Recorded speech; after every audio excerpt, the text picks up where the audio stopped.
A girl quietly harbored an unrequited love in her heart. She loved the rich boy who was supporting her education and her life, but she knew someone else already resided in his heart, so she kept her love locked away. But fate suddenly took a turn. One day, the boy was tragically injured in a car accident. He lost his legs and his love left him instantly. The boy was drowning in darkness, a knife in his hand, the pain of defeat in his eyes.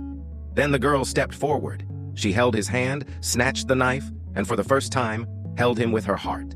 In that moment, the boy's breath changed. He melted the girl's courage.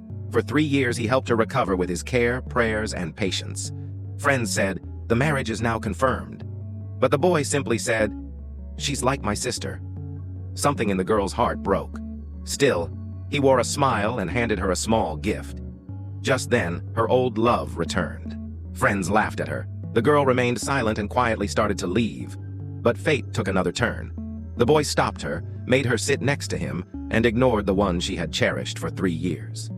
Friends whispered, "Can't this man really see?" When someone raised a hand on the woman she loved. The boy immediately jumped into the fight. The girl panicked. "Your body has just recovered."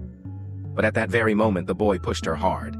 The girl's head hit the edge of the table. Just a moment later, she saw the man leaving, embracing the same woman. She remembered the painful nights of that same man, when he would cry and say, "Don't leave me," and today he himself had left her. The girl silently made a decision. She would leave the country, she would study far away, and the man would never know about it. Her life was moving on.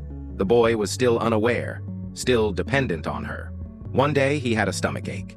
As usual, he called the girl. She brought her medicine to his office, but as soon as she got out of the elevator, there she was, the boy's first love. She went inside, feeding him a spicy stew she had made with her own hands.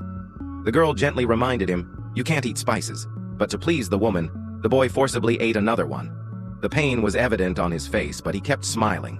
The girl just stood there silent, because the pain no longer mattered. She took the medicine from her purse, placed it on the table, and left without a word. A few days later, her visa arrived.